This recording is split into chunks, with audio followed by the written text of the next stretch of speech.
Hare Krishna. Happy to be back with who's ever out there listening. And I'll continue on from these talks about 50 years in ISKCON. I am spending a fair amount of time on the 70s and the 80s because obviously so much just went on during that time. So I won't continue in that way. But from our last talk, where we left off, that was, where did we go to? We went to the end of 79, and I had just finished explaining how many temples were purchased and how many properties were opened up. I speak of the place where I was, in Bhagavan zone. So, so many amazing properties were acquired at that time.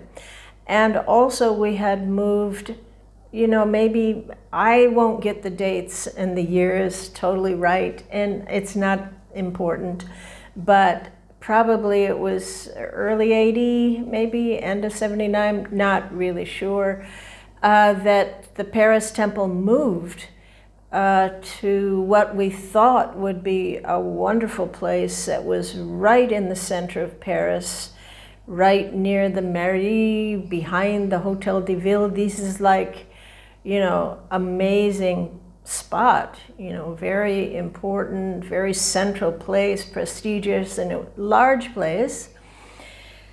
Unfortunately, it turned out to be a disaster. And I won't explain why, but it didn't take long for us to understand that it was not going to work out.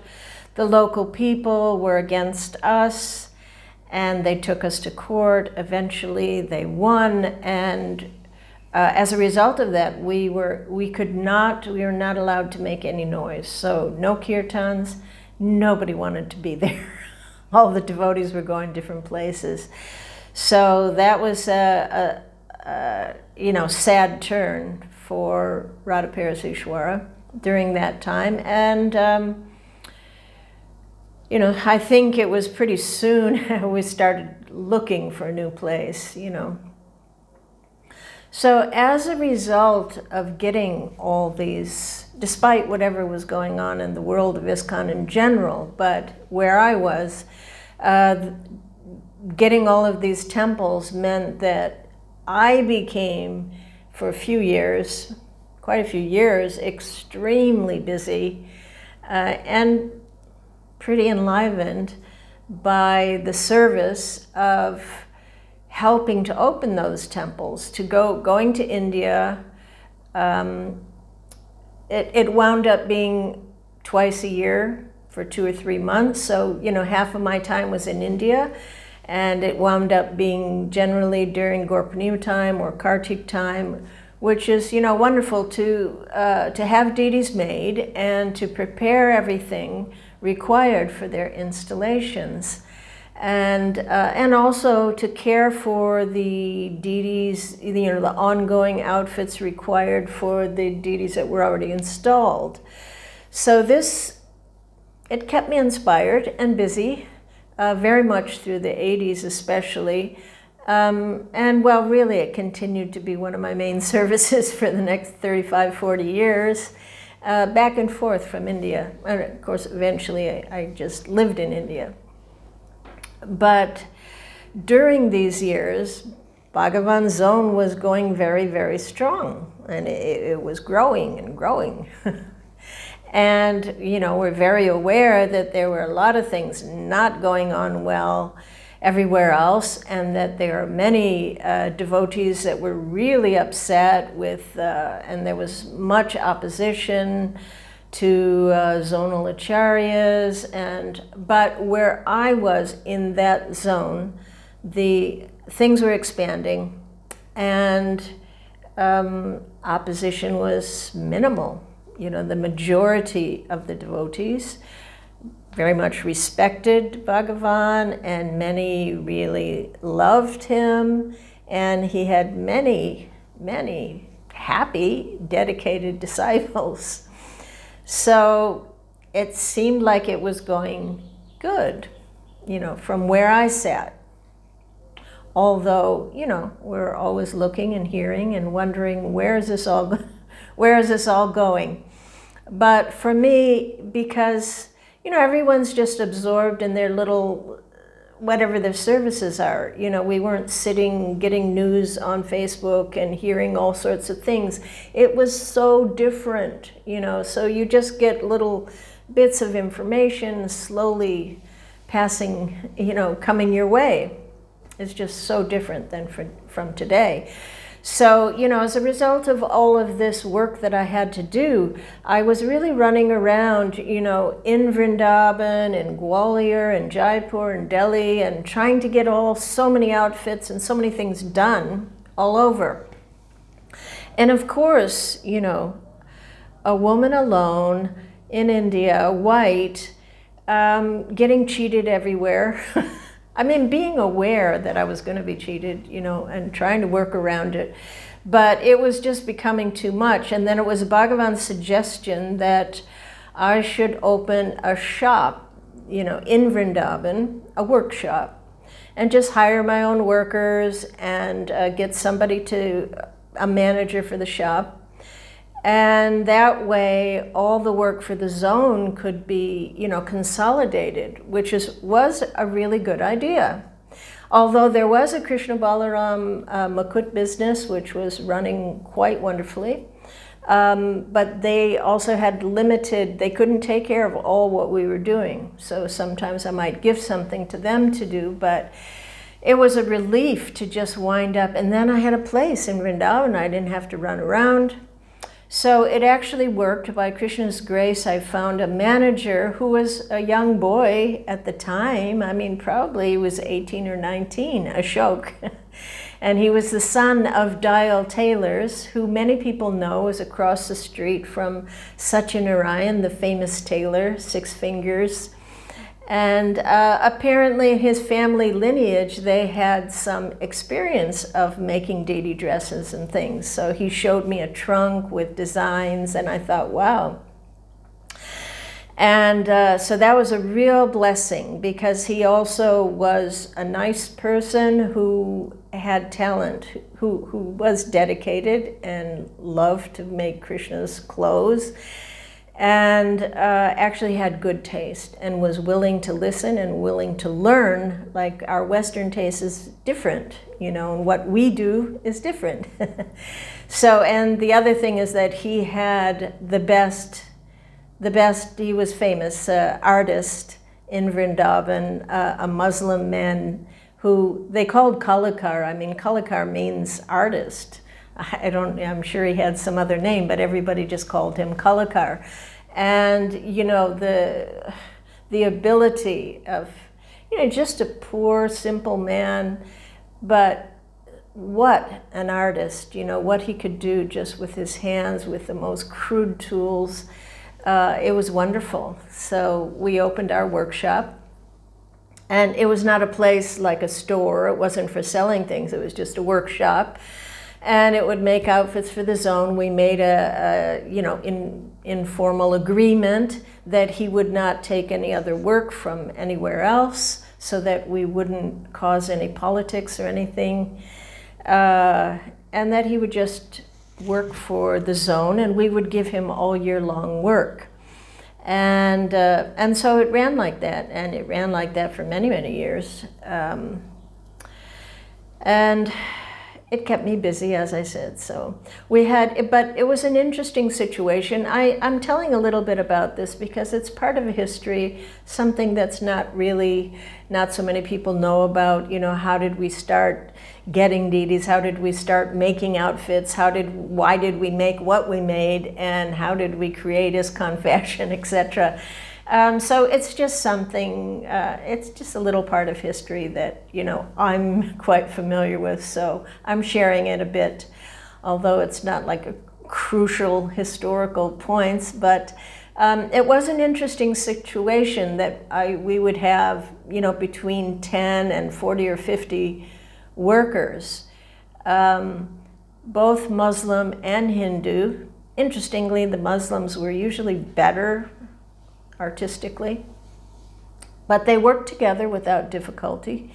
There was no problem with the Muslims that, they had their rules, they ate separately. And these men, they would work 10, 12 hours a day sitting, it wasn't well lit, it wasn't a nice place, it's just this little, just kind of a hole in the wall, sort of.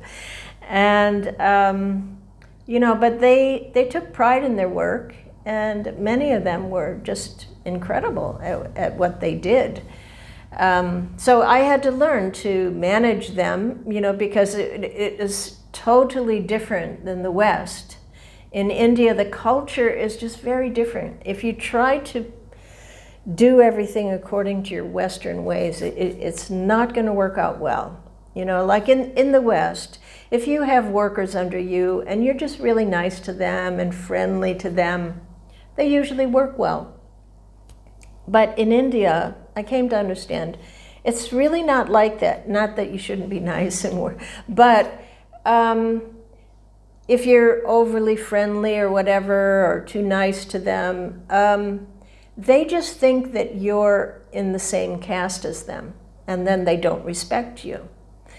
And which is very interesting, that you actually have to show, I am in charge, and you have to show some strength, and you have to show some power, and then they respond well, and they work well. I really had this experience. I had to learn it. That sometimes I would see that they weren't working well, they were getting slow or whatever, and then I'd think, okay, I've got to do the thing. So it would be like I'd go in like playing a drama, and I'd get really I'd get really loud and yell at them and tell them they're lazy. And then they'd all start scrambling around and working better, It's just, it's the way it worked, And then I'd leave. I would just laugh afterwards, because it was just play acting.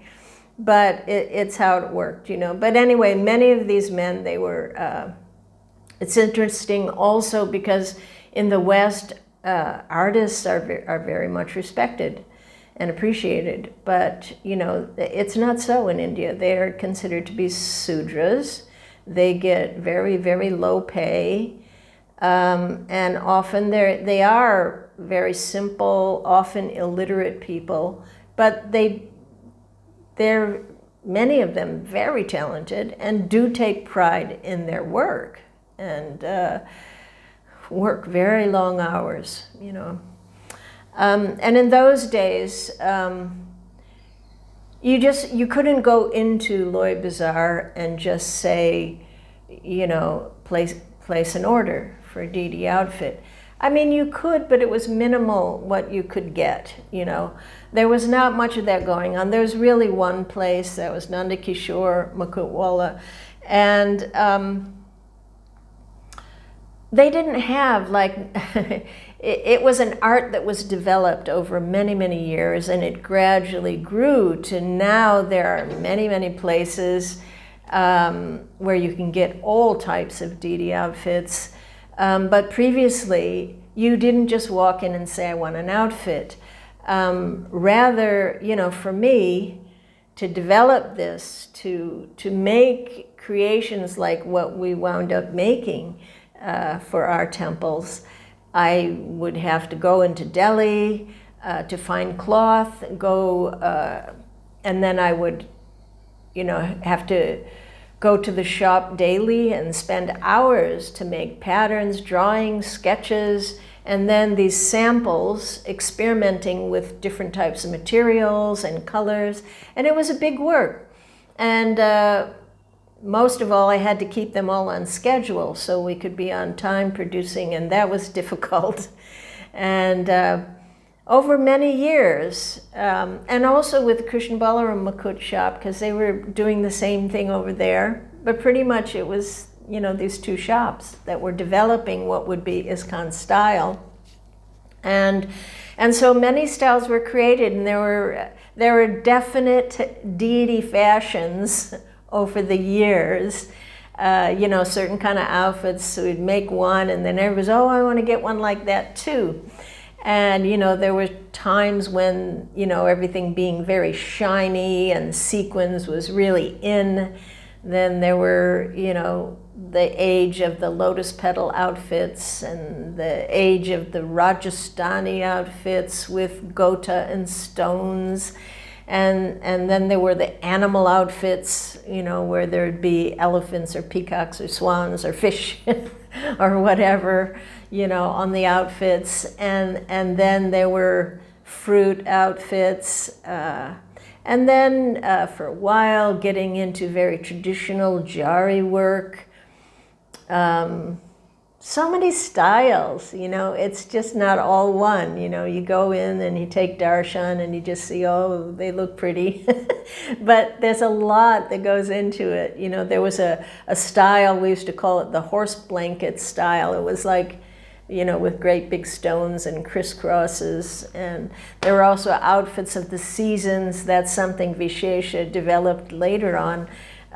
Fall outfit, winter, summer, spring, Ekadashi outfits.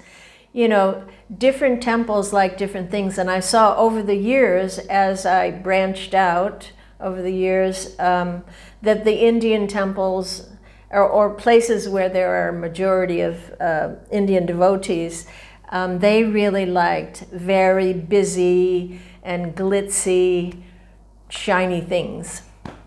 And, you know, more sophisticated, well, I can't say, just different taste.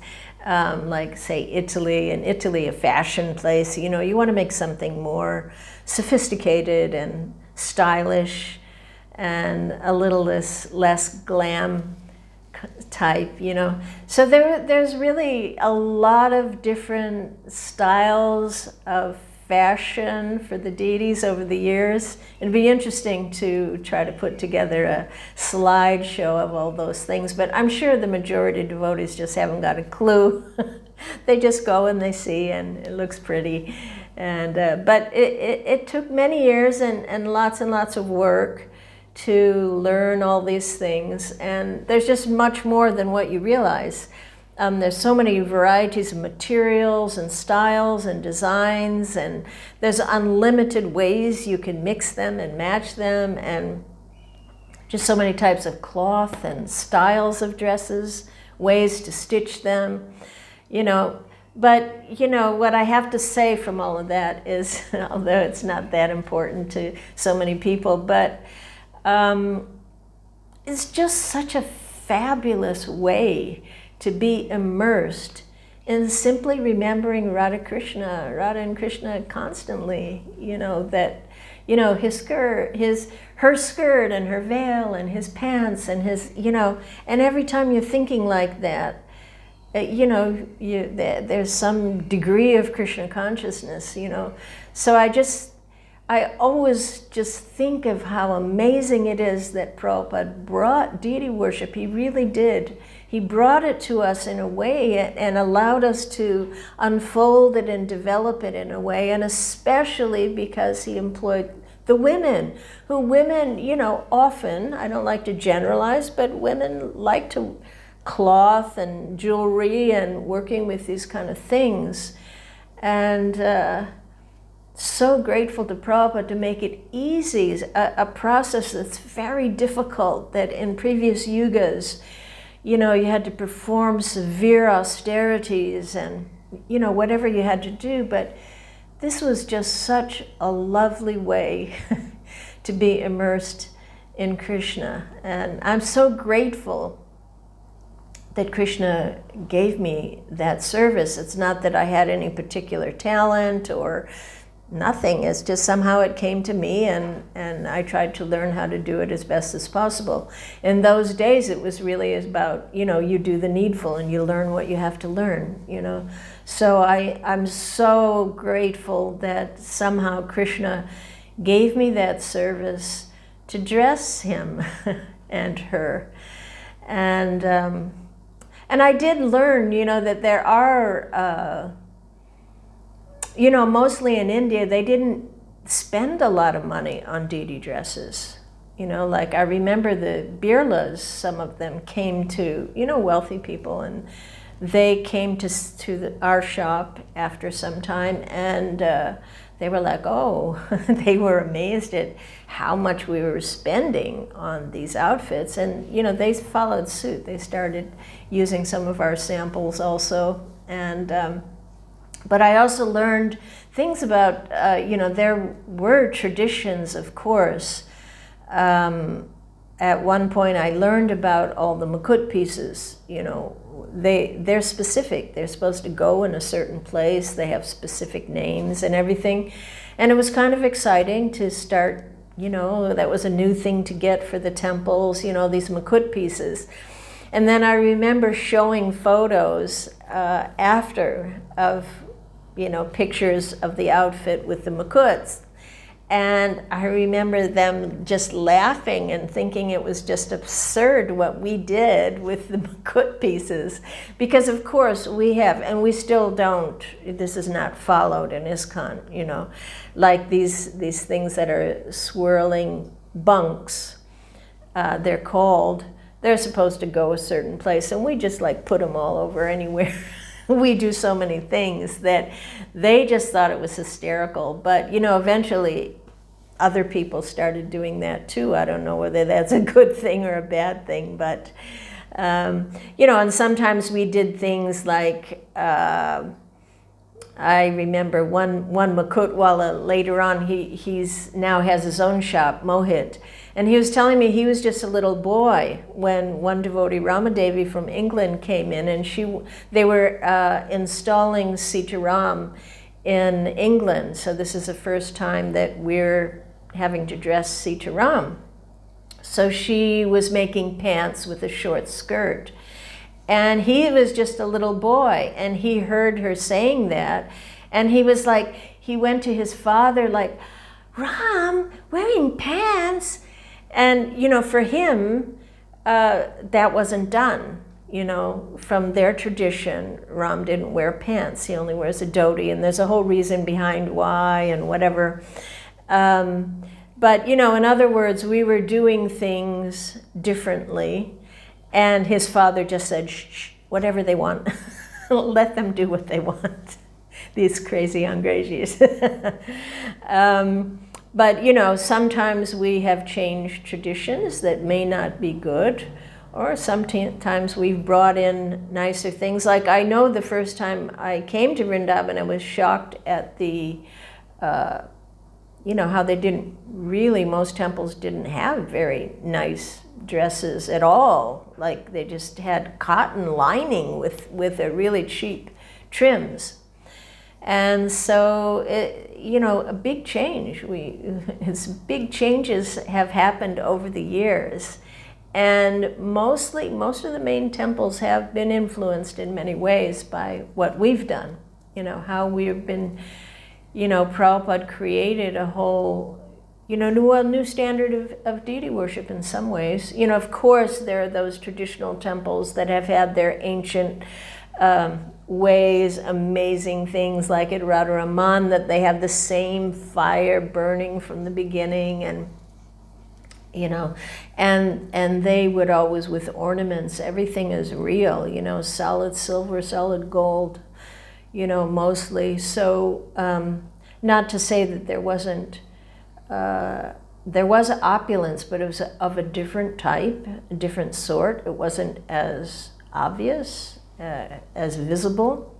It was different, But anyway, after all these years, nowadays, now we have hundreds and hundreds of samples, and you go into a shop and they'll just bring things out and you just say, I'll have one of those, But it took years to build up all those samples. It used to be a kind of a black market that the workers would try to steal those samples and sell them to some other new shop.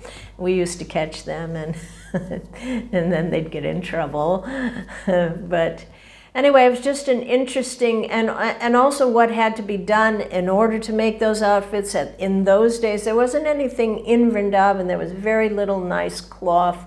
So we'd have to go, like weekly, I would take trips to Delhi and go to the wholesale market, which were just dirty, tiny little lanes where no women usually go. And you go way into these dark corners and just enter into these like amazing shops. This was generally in Chandi Chowk in the Kanari Bazaar. Just filled with the finest wide variety of silks and brocades, and it was very austere to go in and to do this stuff, but it was worth it. The prices and the variety and everything, it was wonderful. And also we became popular in the big sari shops there too. A lot of night outfits came from there, and cloth also. And it also gave me a chance, going there to Delhi all the time, to make life members.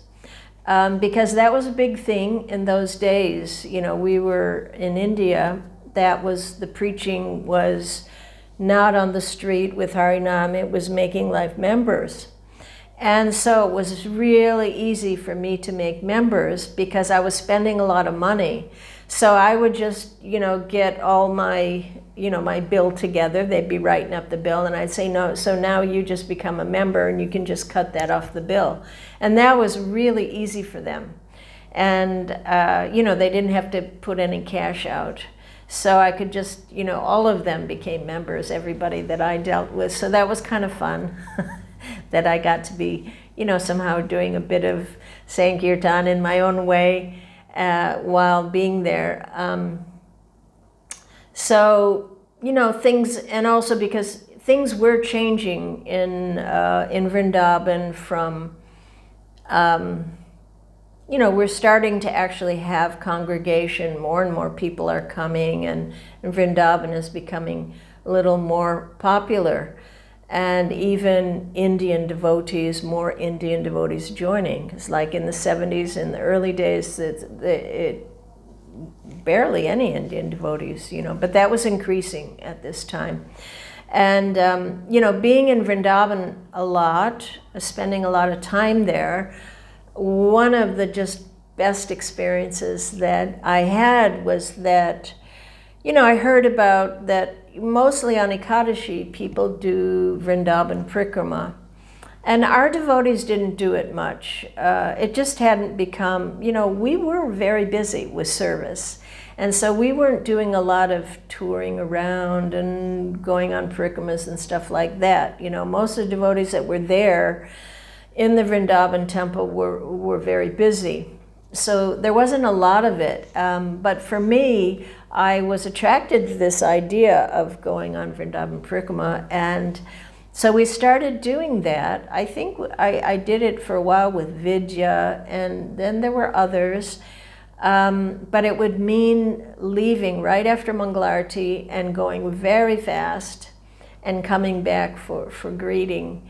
And I just bring this up because it's something that started, like after that, it just became like very normal that many devotees were doing that, and especially in Kartik time, it would just be a normal vow to do the Vrindavan Prikrama every morning. Many devotees did that, but at that time it wasn't happening. It was so kind of new and unique that there was actually a BTG article about me and Vidya, and I think it was Pratima was there. There's some pictures of us going on the Vrindavan Prikrama because it was that uncommon. But it was a way of entering Vrindavan that really nourished and uplifted me. That, when you have good experiences, you just want to share them. And the quiet time, it was very quiet in Vrindavan at that time. It wasn't, it was so different. And, at least 3/4 of the way, if not more, was all sandy path. And so it would be like you would just, it was empty. You're walking on the sandy path and you're hearing, especially in the morning, there would be like chorus of peacocks calling out, and that sound, and it would just be like, entering another realm, and the material world was just so far away. And it was just experiencing Krishna consciousness, just being in it and feeling the joy of being in Vrindavan. Even from, we're just like so dull and unadvanced and everything, but still the beauty of being there and the joy every day, it would just be like, wow, that was fantastic. I mean, the one thing that was a downside for me is it was hard on the japa, because, I mean, in some ways I was more immersed, but another way it's hard to chant japa when you're walking so fast, But I wanted, because that was a important part of my time there during those years, and so I wanted to mention it, about how I just feel like everyone should, if possible, take the time to be somewhere in Vrindavan where they can be immersed. However, wherever you have to go to do that nowadays. And then I thought I should also mention a little about, because I was there, and so, the gurukula was going on at that time, and it was many years later I would come to know that there were big problems. But I just wanted to mention that it wasn't apparent. There wasn't anybody seeming to hide anything. It just wasn't apparent, because I used to watch the little boys every day. They're really cute, these little boys coming in for Mangalarti, and especially I would usually see them, they would walk down and have kirtan to go to the Jamuna every day. And I just thought, God, what a wonderful life. They're just walking down to the Jamuna, bathing in the Jamuna every day. And so, you can see how it was wonderful, and they were in Vrindavan, but, it wasn't what we thought, what most of us thought.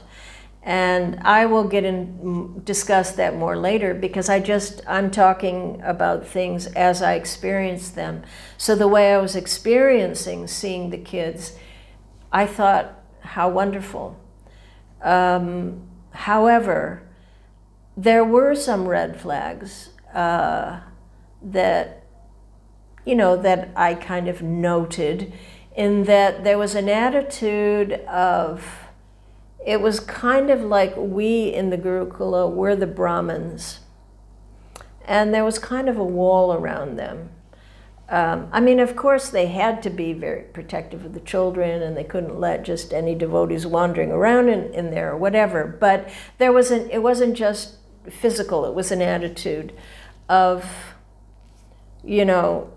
we're the Brahmins in here, and it's nobody else's business, And so there was like an insular, what's a word?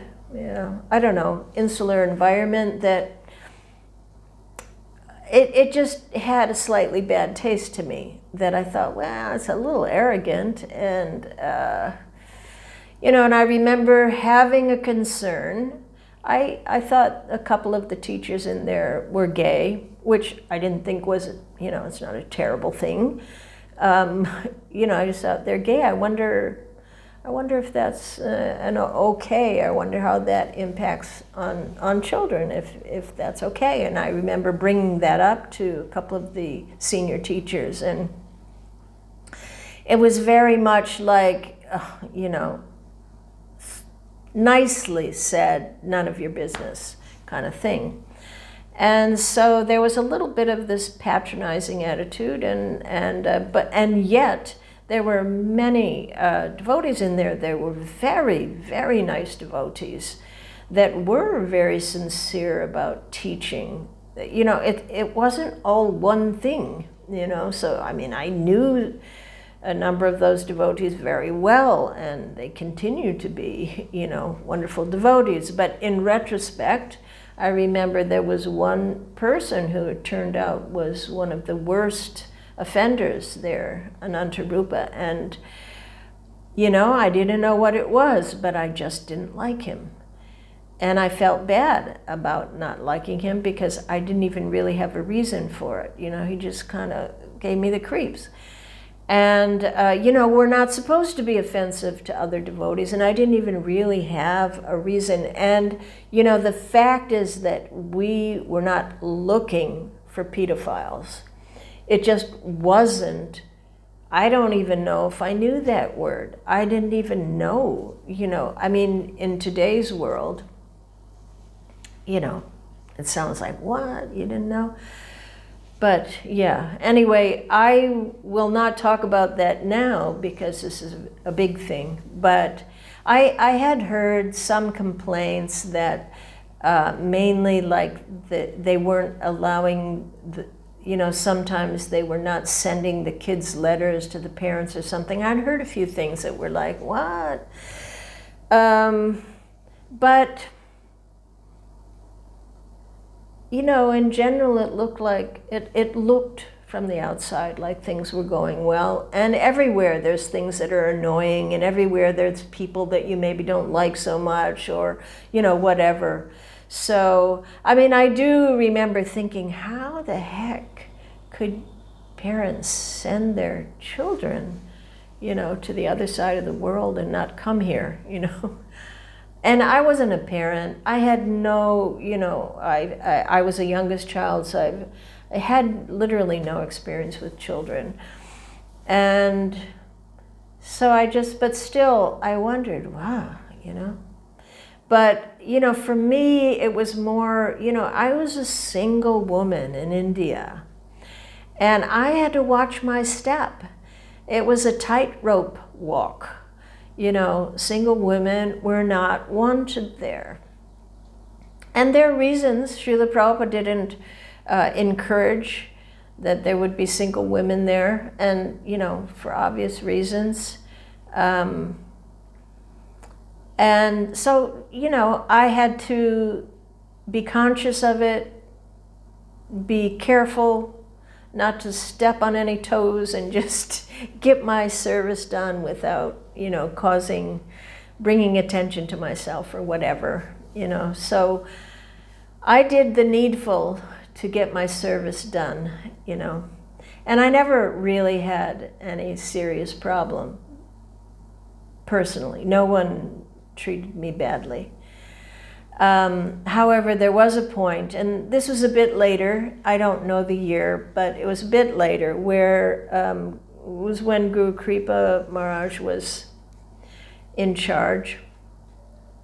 I don't remember the exact years, it was the 80s, And at some point, they just made a decree that all the single women are kicked out. Go home. Go home now. And so this was told to all the single women there, which there weren't lots of them, but it was very disturbing and upsetting, and there was some tears and frustration, but so these ladies that were there were getting their tickets back to who knows where.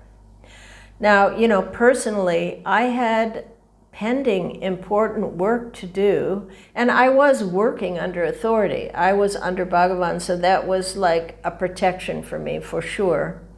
And I didn't realize how much of a protection it was until he was no longer around. But there was no way that I was leaving. So, my experience was that you had to cleverly work around, macho types or, who didn't want you around. You just had to figure out. So, I got a tiny little room outside, nothing in there, like super austere, very convenient, out of sight. And I took advantage. I thought, well, because I knew that Guru Kripa and his boys were only going to be there for a little while. And then when they're gone, there won't be a problem. So I took the chance to visit the Himalayas. I always wanted to go, and I thought, well, okay, I need to get out of everybody's way, so let me just go to the Himalayas. Now, I met a friend, an old friend, who was going to go with me. We met up, and we wound up in Rishikesh, and I went to sleep in a hotel with her, and in the morning there was just a note for me. And she said, I just have to get out of India. I can't stand it here. I'm gone. I'm sorry. And it's a funny thing is that India would have this effect on many people. You would see they'd come with the intention to stay, and then after 2 days, they're gone. I know of a devotee who came from the airport, went to Vrindavan, and was back on a plane the next day.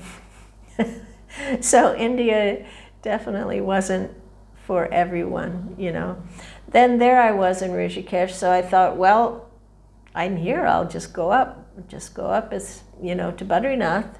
So got on one of those those terrible bus trip, horrifying, frightening, you know, where you'd look out the window, you'd look down, and like there was no ledge there. It was like you could just go over the edge, and you could actually see buses that had gone over the edge, way down, like little tiny. Oh my God, what a trip. And you could see most everybody on there, they're just sadhus, and they're just going every time, you know, you're swaying or, you know, things are scary, they're just Ram, Ram, Ram, Ram. I mean, probably a lot of them, they just didn't care if it went over the edge or not. Hundreds of meters down into some ravine. Oh my God. It was quite a ride. I mean, I did stop off at different places on my way, and, you know, finally I made it to Joshimat, which I believe is just like 20 kilometers maybe from Badrinath. I'm not sure, but not far. It's the last kind of city, I mean, you call it a city, village, that you come to before. And I came to know that they were, it was covered in snow. Badrinath was still not open, although it would usually be open then. And so I couldn't go. I couldn't go any further. So, you know, I stayed in Joshimat for a little bit. Beautiful, beautiful wandering, you know, in the mountains, unbelievable place. And at that time, you know, so pristine that you would go. I remember so vividly going to, you know, these waterfalls and going to drink the water from the waterfall and just like, it's just, wow, delicious water, like better than a mango shake.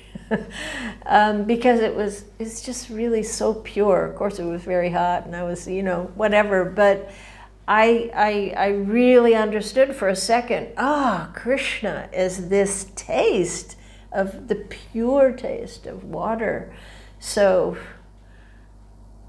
it's so sad that all this pure things are diminishing, but so badly diminishing. But there was some turmoil there in the village.